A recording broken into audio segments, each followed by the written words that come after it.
while we're talking about the variability, the other thing that you mentioned was the shame. And so variability can cause people to instinctively go back to the self-judgment and shame, which of course we know is, yes, judgment and shame is a trigger to drink because it's stressful, so it's counterproductive.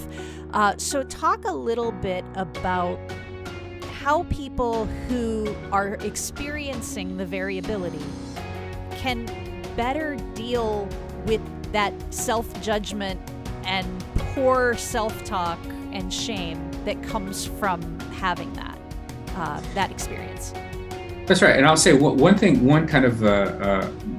other kind of little nuance to what we see is that that happens very quickly. In other words, if I had to say what kind of effect could we kind of most reliably see the earliest, it would be kind of blackout drinking, the large binge type drinking. Now you still might have a bottle of wine, but not two or three. So these very extreme events of drinking, those seem to quickly go away. So the types of drinking that might damage relationships, or if you're blackout, who knows what might happen. So the very extreme events seem to be clipped off very soon. So that's something that people can kind of hang their hat on, that these very dangerous, destructive episodes can be stopped pretty quickly.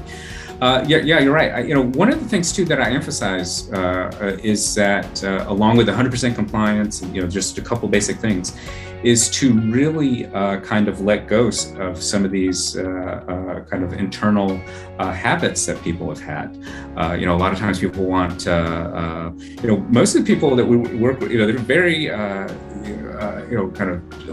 most people we work with are very driven, and they just, they want to be the best Sinclair method patient they could be. What can I do? It's always easy, so I really try to rein in people's kind of behavioral changes to really, there's a proverb that says if you try to chase 3 rabbits, you won't catch either, or something like that. So this idea of just really narrowing your focus, and of course, by far the number one thing is not missing a dose. So I really focus on that. But one of the things I say, well, if you want to start doing something in addition to just being perfect with compliance and keeping a drinking log, is to let go of the self-criticism. Let go of the internal dialogue that you have related to this. For one, as you said, counterproductive. For one, it doesn't work. I mean, if calling ourselves names will work, maybe we could get it authorized as a treatment. But it's beyond just simply doesn't work. I mean, just to be practical about it, calling yourself a name, if that worked, you wouldn't need any treatment, because anyone that's had, whether it be drinking or any substance or any there's always self-criticism that accompanies it. So just on a practical level, it's not effective.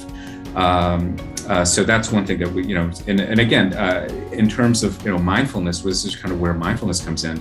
It's just to practice taking note of it. Of course, the self-criticism will still arise.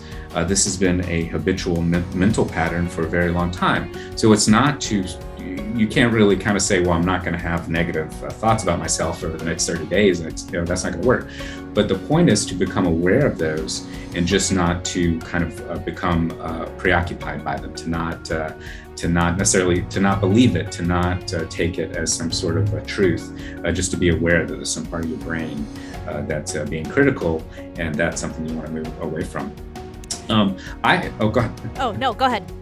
Well, I was going to say too, along with that, the other mental habit too, one thing that I kind of discourage people to do as well is to stop, and this is not to say just be reckless with your drinking, but to stop making all kinds of rules around, I'm only going to do this, I'm only going to do that. Again, if that was effective, you wouldn't need to, that's not effective treatment either.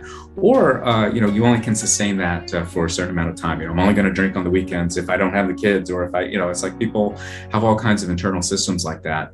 But those tend to mostly be as ineffective as the self-criticism. So basically, I just try to make people just really, kind of embrace themselves, cut themselves some slack.